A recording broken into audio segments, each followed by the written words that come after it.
Hey guys, welcome back to P&W Guitar. It is very quickly turning into the fall season here in the Pacific Northwest, so as you can see I'm feeling spooky with my purple stuff. I'm also a little colorblind, so that might be blue, but I think it's purple. Anyways, what I'm looking at doing today is doing a quick gear run through basically and just showing you guys my guitar collection because I haven't done that yet. And I know that people love to see other people's guitars, so without too much hesitation, I'm going to start off here with my cheapest guitar, which is also a fairly new acquisition for me. This is the Harley Benton TE20, I believe. So it's maple neck and fretboard, single coil, very much a Telecaster. It's got this metallic purple finish, which I can kind of bounce it off you there. It's very, very nice. I don't know if you can see in the camera, but definitely a metallic finish. Flawless front to back. It's a really nice guitar. Sounds really good, and apparently these from Tomans, a little bit out of tune. Okay, very out of tune.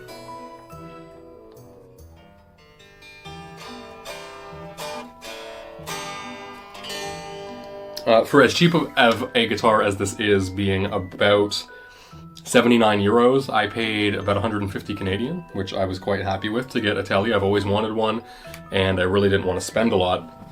And this thing is really cool. It's beautiful, it sounds like a Tele, it looks like a Tele, it's very light. I think it has a poplar body, maybe, something like that. Pretty sure it wasn't basswood on this, I'm pretty sure it was poplar, so hey, that's cool. Yeah, solid guitar, sounds really good, stays in tune. You could do a lot worse and spend a lot more. So if you guys are looking for a Tele that's in a cheap range, definitely check out the Harley Benton stuff. I'm thoroughly impressed with this one.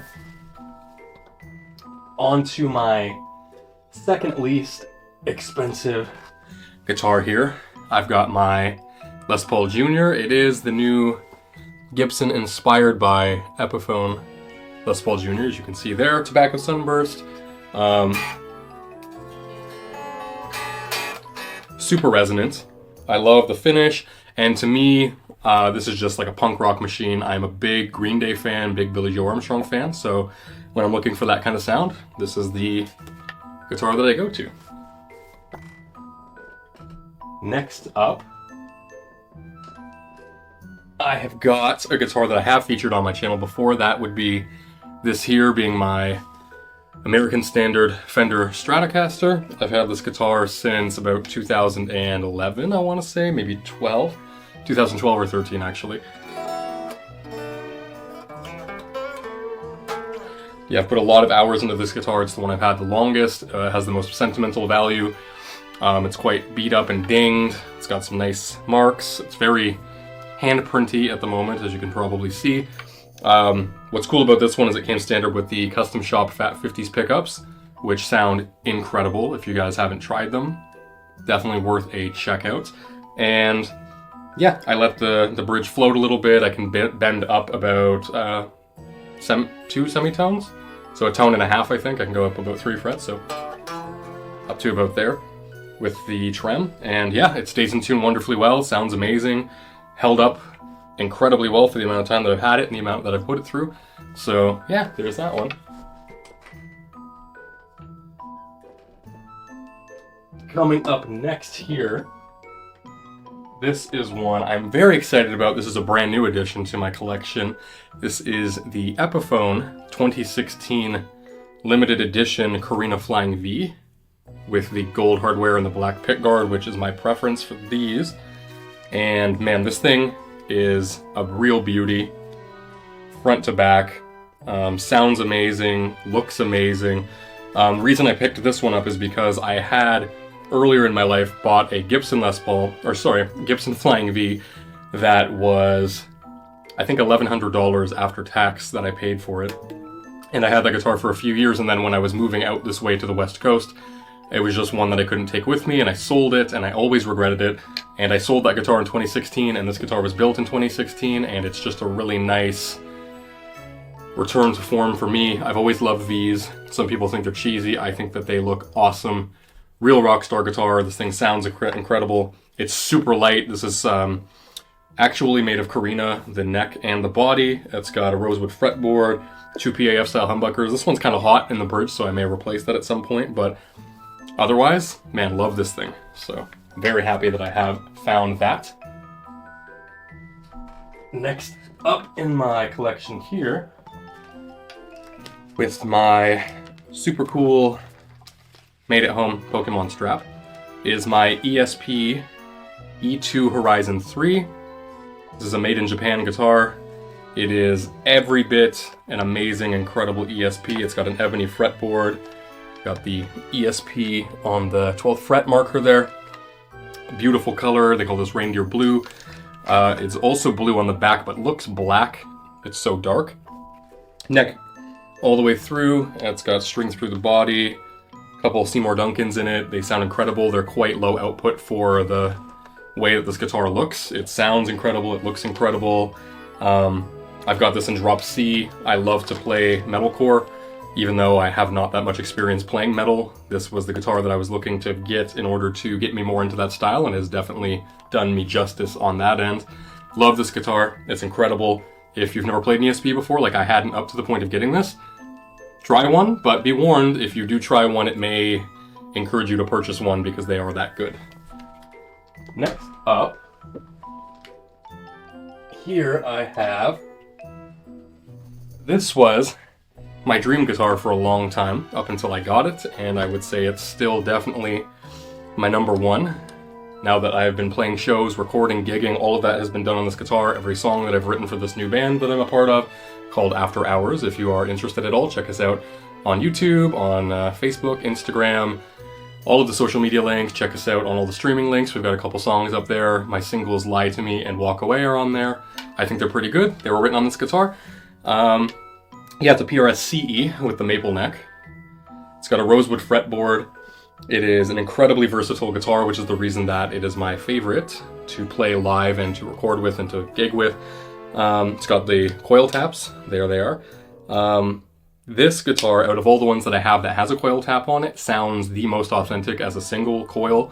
And because I grew up and learned on my Strat over there, and learned to really like that sound, the snappiness that this gets, maybe as part of the maple neck, but also definitely part of the pickup system that they've got in here. PRS just gets the coil split right. They sound very authentic, very stratty. It's only got a 3-way switch, but you know, it does exactly what I need it to do if I want to play some Hendrix on the neck position. The cleans in the middle position particularly, even with the coil tap down and the full humbucker mode, gorgeous clean sounds, and it looks amazing. And it's got a maple neck, like I said. It is very sateen and very smooth to play.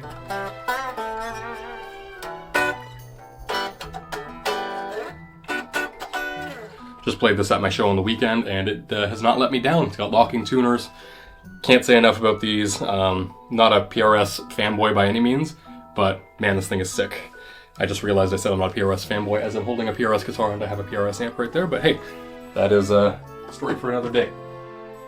Now, every guitar player that records at home has to have a bass.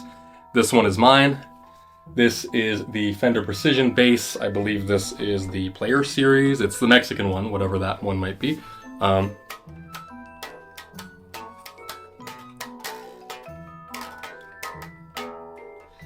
can't really play bass too well, but I love trying to on this thing. It feels amazing, sounds so good. It's nice and light. There's no neck dive on it, which is a really important thing. Yeah, I just figured if I was going to do recording, the P-Bass is the sound, so I got this one. It kind of matches my Strat. It's got the same sort of sunburst. I think this is a 2-tone. My Strat's a 3-tone, but hey. Came with the black pickguard on it. I believe there's a white one in the bag as well. I haven't tried popping that on because I just like the look of the black one. Metal knurled knobs. Feels really good. As a guitar player, I can definitely say this is a nice bass. The neck is quite thin up here and definitely widens down towards the body of the guitar, and it sounds awesome. And yeah, I'm very happy to have this in my collection. P-basses are sick. If you don't have one, try one. If you are into home recording, it's got the sound that you probably are looking for if you're playing rock music. Many other styles as well. Next one I'm going to get into here is a super cheap acoustic that was gifted to me by a friend at my workplace that he literally fished out of the garbage because he felt bad for it. It is very beat up. The company is Odyssea, which, from my understanding, it was a 70s acoustic guitar maker here in Vancouver, and it's probably still got some stuff rattling around in there because he did fish it out of the garbage. It's very beat up, very scratched. It's missing this little plastic piece that holds the tuning key in place there, but it sounds incredible if it's in tune right now. No, it's way out of tune, but anyways, you'll have to trust me on that. It sounds great. All I did to it when I got it back, it was took the strings off, oiled the fretboard, cleaned it up. Right now it's very dirty, but it sounds incredible. I take this guitar with me when I'm going camping, to the beach. I kind of beat it up, and it definitely doesn't let me down when I have some inspiration to write a song or to just jam out with friends and have a good time. This guitar does that, and it's a very nice acoustic. I think it's got laminate sides and back. Who cares? Sounds good, looks cool, feels nice, and most importantly, it sounds good. I definitely love this one and won't be parting with it anytime soon. And last but not least for the acoustics, here is my Taylor 210E. As you can see, it's got very nice wood. I believe that this one was, let me see how many years ago I got this now. Probably 2017 or 2018. Technically it's my wife's, but she never plays it and I get to, and it's a wonderful sounding guitar.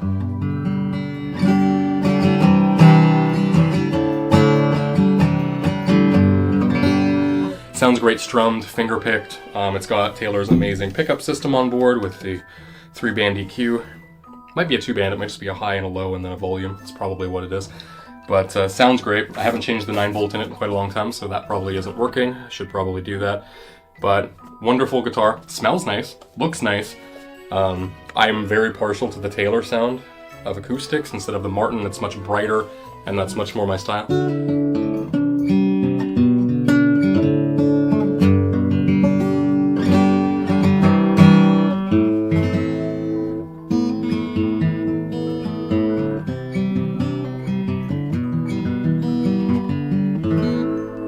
Man, I do not play this guitar enough, but I should, and it is incredible.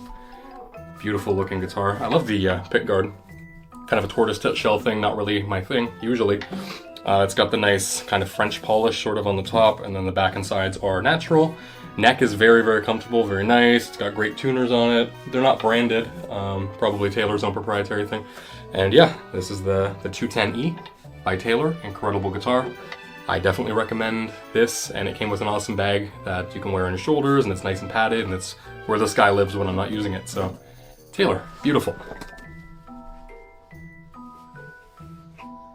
Well, that is it, guys, for the guitars.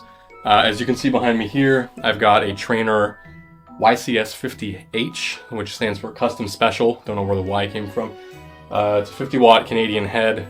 It's got kind of a Fender clean that you can change. It's got a US Brit mode, I guess, so you can make it sound a little bit more American or a bit more British. To me, that just means Vox or Fender. And then channel 1 is actually the gain channel, and that is the same thing. It can kind of go between a Marshall and more of a Mesa sort of sound. This is one of the few amps where I've actually turned the gain all the way up and didn't feel like it was quite enough, so this thing actually could use a bit more, but in that case, it makes it fully usable. The sweep on the knobs is not as touch sensitive as I might like. I feel like you have to turn them quite a bit to get anything out of them. But I got this and this amazing 412 with the vintage G12s in it for, I don't know, I think I traded a Fender, it was a little Fender combo, probably like a Blues Junior or something, with a few $100s to a truck driver that was coming through my hometown, and I brought both of these home with me, so that was awesome. Doesn't get enough use because I'm in a small apartment and it's super loud, but for that being said, it's an awesome sounding amp. I love it. And if you ever see them around, they're super underrated, especially for the price. They're quite cheap. And then my other amp here, I've got my PRS MT15. This is the amp I used to record both of my songs with my band. I was using that to play at our practices and to write. And then right before we got some of our first gigs, I actually switched to a Line 6 Helix, which I've played pretty much nonstop since. And I modeled a lot of the sounds after this, specifically the gain setting sounds. And between that and the pedals that you see up on the shelves here, that was kind of how I got a lot of my sounds, and I just popped all of those into the Helix. That I'm not going to show you because I'm sure you guys have seen the Line 6 Helix before. It's just a pedal board. I've got the LT. All of the sounds in there are awesome. I am very happy with the tones I've been getting out of that. But yeah, that is pretty much all of my gear that I use to play live, to record with, to play with my band, to jam out at home. And if you guys enjoyed the video, comment, like, subscribe. Did you know that like 9,000% of you guys aren't subscribed, despite the fact that you watch my videos every week? What is up with that? Be a bro, be a cool person, subscribe, it doesn't cost you anything. I'd really appreciate it. I'm trying to get to 500 subscribers. When I do, I'm going to be giving a free pedal away to one random subscriber, so all you got to do is subscribe. And if you feel inclined, leave a comment, let me know what you think. And let me know down below, what is your favorite guitar that you have?